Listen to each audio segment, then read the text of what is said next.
how Silent Hill 2 just came out and everyone's saying it's really good and it does the original justice and you should definitely play it if you like survival horror games? Yeah, here's Hollowbody instead.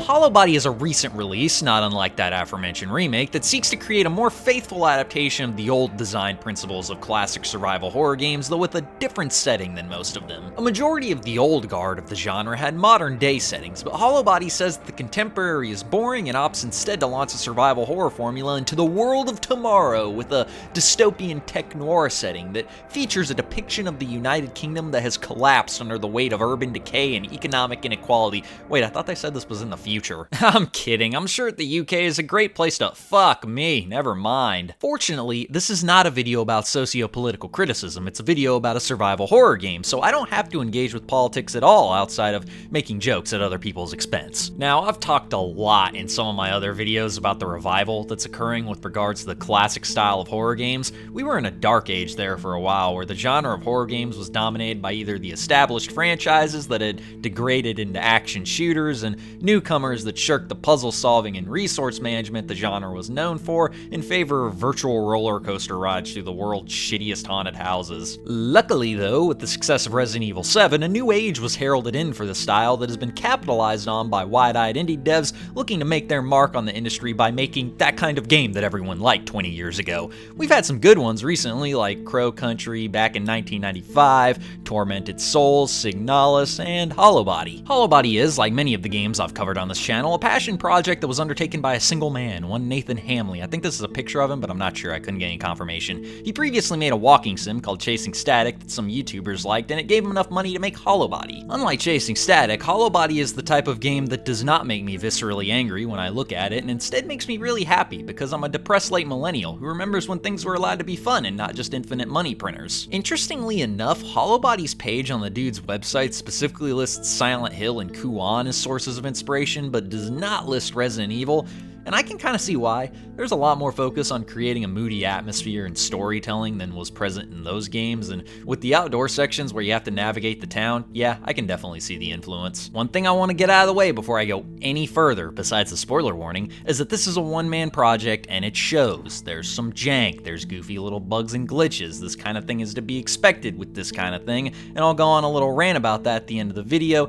but I wanted to say all of that because ultimately I'm going to recommend this game, but I want everyone who might play this because of that to be aware that you aren't in for the most supremely polished game ever made. I mean, don't get me wrong, the thing still works. I never encountered anything game-breaking. I play the whole thing start to finish with no major hiccups. It's just that there's this general lack of polish that can sort of dull the shine that this game otherwise would have had. Little things like a lot of visual bugs and object clipping and the combat being kind of fucky, though that one's sort of par for the course for survival horror games, so that might just be him being faithful to the source material. So we're going to start off with a quick summary of the story. Hollowbody takes place in a cyberpunk depiction of what's going to happen in Britain's future because they didn't elect George Galloway. Private corporations have taken over most of the functions of the government, and the world is an urbanized hellscape with a lot of pollution and social decay, yada yada. If you've consumed any cyberpunk media in the last 40 years, you know exactly what you're in for here.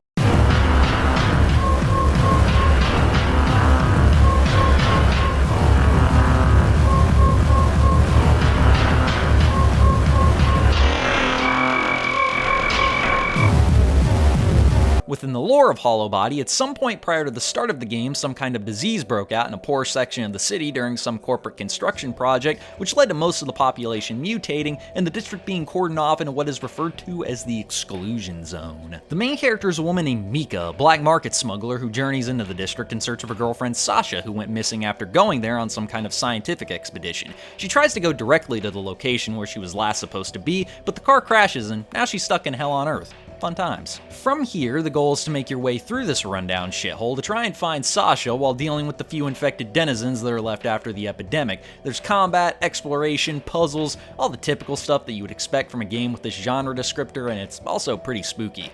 Though it does start off with a really slow introduction where you just walk on a beach and listen to some dialogue. Right, hence this team. You wanted to get close, start at the source and work your way back. Yeah. Something like that.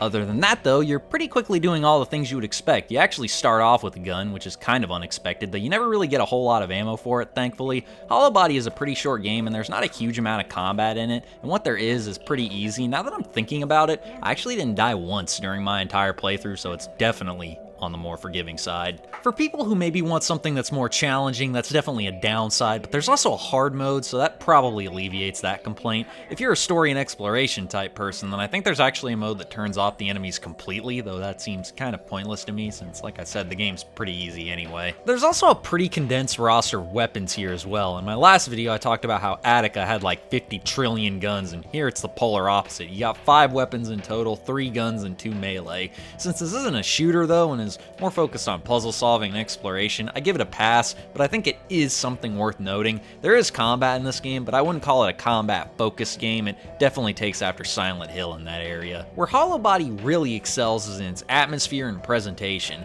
The sound design is great, the visuals aren't pretty up close, but lighting is used to superb effect, and the design of the UI and heads-up display is really good. It's pretty clear to me that's Hamley's talent. He's not really bad at the other stuff, it's just really apparent to me that stuff like coding, QA testing, and 3D modeling isn't stuff he's an expert in. In my video on Attica, I talked about how I think a lot of these solo projects could benefit from having 1 or 2 other people working on them, and this is kind of my point. A lot of people have really good ideas for video games, but it's pretty hard to be an Orson Welles type Renaissance man who can do most everything yourself. Normally you need one guy who's good at art, somebody who can do UX design, a programmer, a level designer, and if there's a lot of dialogue or text documents, then you get someone who can write. I know that sometimes it can be hard to find people to work with, but we live in the internet age, man. Just put out a Twitter post saying, hey, I need some fuckwit who can do 3D modeling real good. Get in touch with a few people who respond to you and see if you can work with one of them. A lot of indie devs always make a big deal about having total creative control of the project, and Hamley even offhand mentions that on his website, but my point is that if you want to make something truly great, you're going to have to be able to humble yourself and admit that you can't do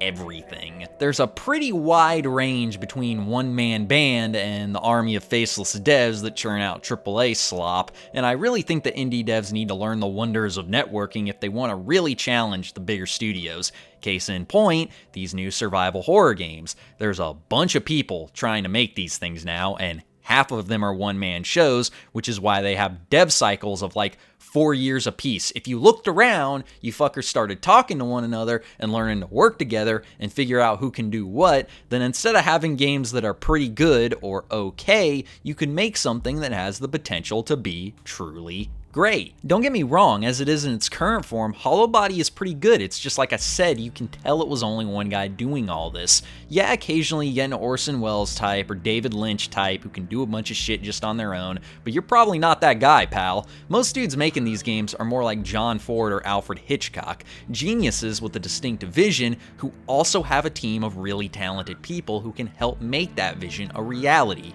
You know the drill. Back to the fucking game, the save system is where you pick up a phone and get harassed. I don't want to come off as negative, especially since I really like this game, but I do think it's important to note that there's some jank if I'm going to be honest about it in any capacity. Shifting from the subject of jank and going to story, like I said, you're a hard-boiled smuggler stuck in some shitty London neighborhood. I don't know London, so I can't make a joke here.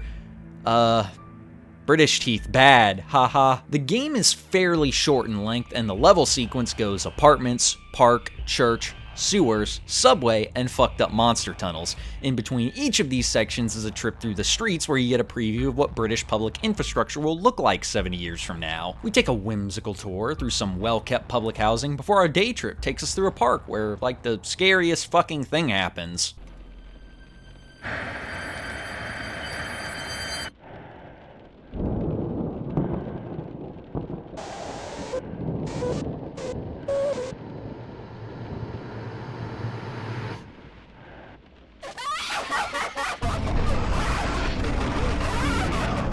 It was also at this point that I got the most cyberpunk weapon there is, a bow and arrow, which is really good, but you have to conserve ammo with it since I don't think you can find any anywhere. Since I've killed a lot of people, I decided to go to church to confess my sins, but unfortunately the UK is an Anglican country, so they don't do that, which means I'm fucked and I'm going to hell. I decided to expedite that process by desecrating graves in order to solve some bizarre puzzle, and I descended into the earth, where I didn't exactly make it to hell, but I got pretty close since all these fucked up noises started playing in the background. I had to do this weird puzzle where I picked up beating hearts and the hallways started flipping around and shit, this was all fucked up. Last stop is the subway. Don't people get stabbed at these a lot in the UK? After becoming the answer to that question, I found a big hole in the tracks and decided that the best course of action was to jump down it. Silent Hill 2 moment. Now I'm stuck in a giant vagina and this thing's got a bad case of crabs because one of them starts chasing me, so I have to blow up the C4 the gynecologist's planted, and that's also the last boss. I find Sasha, but it turns out the whole thing was a ploy by this tree to get people to come down here for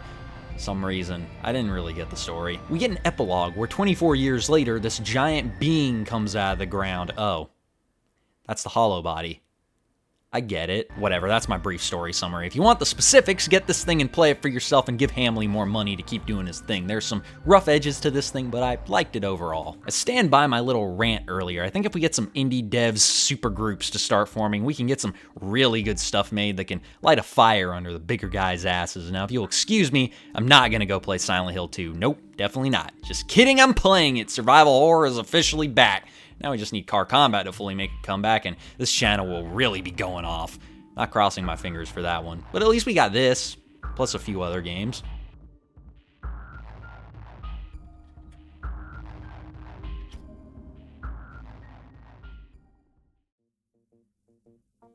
Alright, that's another one down. A modern-day survival horror game, and a hint at what the next video is going to be. Real big fan of this genre coming back.